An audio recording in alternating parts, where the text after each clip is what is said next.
Yo mga idol, kumusta? Mandarigma Sports TV nga pala, ating pag-usapan, Gilas Pilipinas, Terence Romeo. Nakakagulat, may matinding pangako sa ating national team na Gilas Pilipinas at Justin Brownlee. Hindi magandang balita, pero bago na nga yan, kung bago ka pa lang sa aking channel, huwag mong kalimutan mag-like sa ating video at mag-subscribe at click ang notification bell para lagi kang updated sa ating latest upload pa natin. Pero ating talakayin, una natin pag-usapan.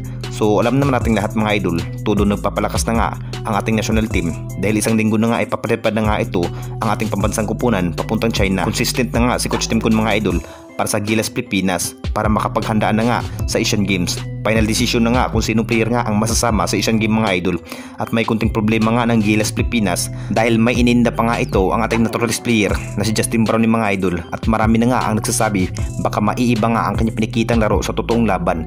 Pero may isang player nga ng Gilas Pilipinas mga idol na hindi pa rin nawawala ng kumpiyansa, ay walang iba kundi si Terence Romeo, at may matinding pangako pa nga ito sa Gilas Pilipinas si Terence Romeo mga idol na ibibigay nga ang kanyang abot na makakaya para makabawi nga ang ating national team na Gilas Pilipinas. Siguro malaking maitutulong nga ito ni Terence Romeo mga idol sa Gilas Pilipinas dahil alam naman nating lahat mga idol sa kanyang pinikitang laro at maasahan nga ito sa opensa mga idol.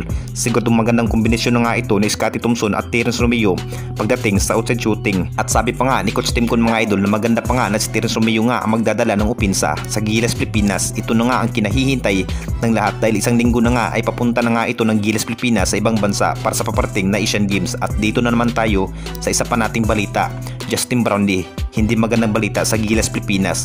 Ito nga si Justin Brownlee mga idol. Alam naman nating lahat na hindi pa nga ito gaano ka-healthy dahil may inid na pa nga ito ng surgery. Sa interview nga ni Coach Tim Kun mga idol, maka 3 weeks pa nga ito bago gumaling ang kanyang injury ni Justin Brownlee mga idol. Excited na nga ang mga Pinoy fans mga idol. Nasasabak na nga ang ating national team na Gilas Pilipinas para sa Asian Games. Marami na nga ang rapahanga kay Justin Brownlee mga idol. Kahit may ininda pa nga ito, present pa rin ito sa Gilas practice dahil kailangan pa rin ng Gilas Pilipinas na may Justin Brownlee sa SEA Games mga idol, na may Justin Brownlee sa Asian Games. Alam naman nating lahat kung anong kayang gawin ni Justin Brownlee. Siya pa rin ang nakagawang the best of import sa Gilas Pilipinas, ang nakakuha sa gold medal sa SEA Games mga idol.